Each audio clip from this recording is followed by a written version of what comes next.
ये अब अमेरिकन बात कर रहे हैं इंडियंस के साथ कि इंडियन फौजें भी अफगानिस्तान में बुलाई जाएंगी, जिसके लिए पाकिस्तान से सप्लाई लाइन के मुआहदे किए जा रहे हैं। वाजे कर देते हैं हम एक दफा फिर, हुकूमत वक्त भी अच्छी तरीके से सुन ले और अमेरिकन भी अच्छी तरीके से सुन लें इस बात को, ये हम नहीं होने देंगे। Nothing of this sort will happen. हमारा न्यूक्लियर प्रोग्राम तो कैप हो चुका है ऑलरेडी, और आईएमएफ की शरायत के तहत हुआ है। हम हुकूमत से ये डिमांड करते हैं कि वाजे हमको बताए कि आईएमएफ ने जो कर्ज लिया है उन्होंने वो किन शरायत पे लिया है। बिल्कुल, ये शरायत खुफिया क्यों रखी हुई है इन्होंने? बिल्कुल, हम भी जरा देखें कि इन्होंने मुल्क की इज्जत कितने पैसों में और कितनी शरायत पे बेची है। आईएमएफ की पहली कंडीशन ये है कि जिन शर्तों पे मुआहदा किया जा रहा है वो शरायत पाकिस्तानी कौम को नहीं बताई जाएंगी। क्यों, किस लिए, क्या छुपा रहे हैं ये लोग? We would like to know. ये बातें सारी पार्लियामेंट में होनी चाहिए। इस वक्त कौम को, इसके मीडिया को, इसके सियासतदानों को, इन सबको पूरी कुव्वत के साथ फौज को बैक करना है, फौज को सपोर्ट करना है। ये कहना कि फौज अपने लोगों को मार रही है, ये कहना कि फौज जो है वो ताकत का इस्तेमाल कर रही है, ये सारी खुराफात बंद करें। अब सारे फैसले हो चुके हैं, हर किस्म की हुज्जत तमाम हो चुकी है, और अब हमने अपनी फौज को खुद कहा है जाके इस कैंसर को हमारे वजूद से खारिज करें, और उसमें जो हमारे शोहदा हैं इनकी रिस्पेक्ट करें, इनको इज्जत दें, इनको मेडल्स दें, और सबसे बढ़कर इज्जत।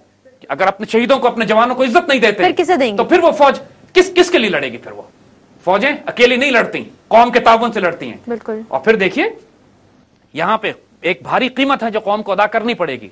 जिस तरह जलजला आया था उसमें लाखों लोग बेघर हुए थे, तकलीफ हुई थी, चोट लगी थी, लेकिन अल्लाह ने हमें हौसला दिया, पूरी कौम इकट्ठी हुई और हमने मिलकर किया। बिल्कुल। जितने जलजले में लोग बेघर हुए थे उसका एक अशरे अशीर, बहुत थोड़ी तादाद में लोग अब इस हंगामे और इस लड़ाई के नतीजे में बेघर हो रहे हैं। पूरी कौम इनको संभाल सकती है, कोई प्रॉब्लम नहीं है। पूरी कौम को भी इकट्ठे होना है, इन महाजरीन को, इन रिफ्यूजीज को जो उन इलाकों से निकल कर आ रहे हैं, इनके लिए सप्लाईज, इनका खाना पीना, इनकी जिम्मेदारी संभालिए, कफालत कीजिए इनकी। हमारी कौम का हिस्सा, हमारे वजूद का हिस्सा है, इनका हमने ध्यान करना है।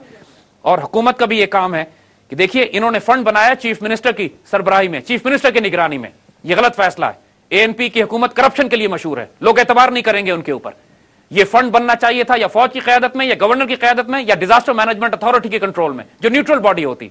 सियासतदानों का किरदार तारीख रहा है इस किस्म के सारे मामलात में। ये फंड खयानत में खा भी जाते हैं और अपनी मर्जी के, और सियासत में फिर इसको इस्तेमाल और तकसीम करते हैं। इस किस्म के मामलात में न्यूट्रल लोगों के सामने आना चाहिए। ईडी साहब सामने आए, वो लोग सामने आए कि जो रिलीफ एनजीओज हैं, जिन पे फेथ है, ट्रस्ट है, बिलीफ है, एग्जैक्टली। इस हुकूमत पे एतबार नहीं है लोगों को, और इन लोगों को अपनी असलियत समझ लेनी चाहिए। कोई क्रेडिबिलिटी नहीं है इन लोगों की, खासतौर पर अवामी नेशनल पार्टी की। लिहाजा लेकिन कौम से हम कहेंगे कि this is the time to get together, this is the time to unite. इसमें हमने, लेकिन अमेरिकन ये ना समझें, एक बात हम बिल्कुल वाजे कर देते हैं कि अमेरिकन बड़ी खुशियां मना रहे हैं इस बात पर, अफगान और इंडियंस के पाकिस्तान ने सवात में कार्रवाई शुरू कर दी है और इंटरनली एक जंग का माहौल पैदा हो गया। ये बात हम इनको बता दें कि हम अच्छी तरह, पाकिस्तान फर्क करता है पाकिस्तानी दहशतगर्दों तालिबान में और अफगान तालिबान में। अफगान तालिबान, गुलबदीन हिकमतयार, मुल्ला उमर, जलालुद्दीन हक्कानी पाकिस्तान के दुश्मन नहीं है। पाकिस्तान की हुकूमत जो मर्जी बात कहती रहे, पाकिस्तानी कौम उनको दुश्मन तस्वुर नहीं करती। अमेरिकन उनको दुश्मन तस्वुर करते हैं, अफगान इंडियंस उनको दुश्मन तस्वुर करते हैं, हम नहीं करते। और उन लोगों ने न पाकिस्तान की रियासत के खिलाफ ऐलान जंग किया है कभी, और वो रोकते हैं इन दहशतगर्दों को और तहरीक तालिबान पाकिस्तान को कि पाकिस्तान की रियासत के खिलाफ ऐलान जंग न करो। अब वक्त आ गया है कि हम डिसाइसिवली उन तमाम लोगों से राब्ते कायम करें कि जो नेटो और अमेरिकन और इंडियन एसेट्स, इंडियन इंटरेस्ट के खिलाफ अफगानिस्तान में काम कर रहे हैं। हमें गुलबदीन हिकमतयार से भी राब्ता करना चाहिए, हक्कानी से भी और मुल्ला उमर से भी। और पाकिस्तान एक मॉडरेट न्यूट्रल ताकत के तौर पर अफगानिस्तान में we should declare neutrality, complete neutrality.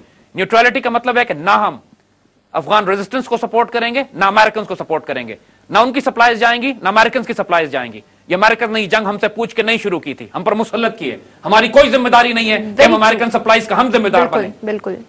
और अपने हुक्मरानों से हम ये कहते हैं कि कोई जरूरत नहीं है अमेरिका से और यूरोप से, मगरब से भीख मांगने की कि जो महाजिर निकल कर आए हैं अफगान हमारे इलाकों से, सवात से, उनके लिए हम बाहर से मदद लेकर, बाहर से पैसे मांगे। भीख मांगने का कल्चर बंद कीजिए, हम काफी हैं, अल्लाह के फजल से हम खुद हैंडल कर लेंगे इसको।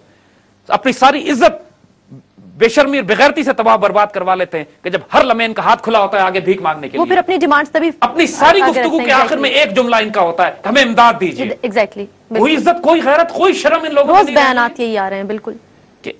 कोई ऐसा इशू, क्राइसिस बर्पा नहीं हो गया कि जिसके लिए हमें बाहर से इमदाद लेनी पड़े। हम खुद हैंडल कर सकते हैं और खुद मैनेज कर सकते हैं। अगर इन लोगों में इतनी गैरत नहीं है कि कौम की क़यादत कर सकें और सिर्फ बेइज्जत करना इनकी जिम्मेदारी है, तो जगह छोड़ दें, अल्लाह ताला किसी और को ले आएगा जो ज्यादा बेहतर काम कर सकेगी इनकी जगह पे।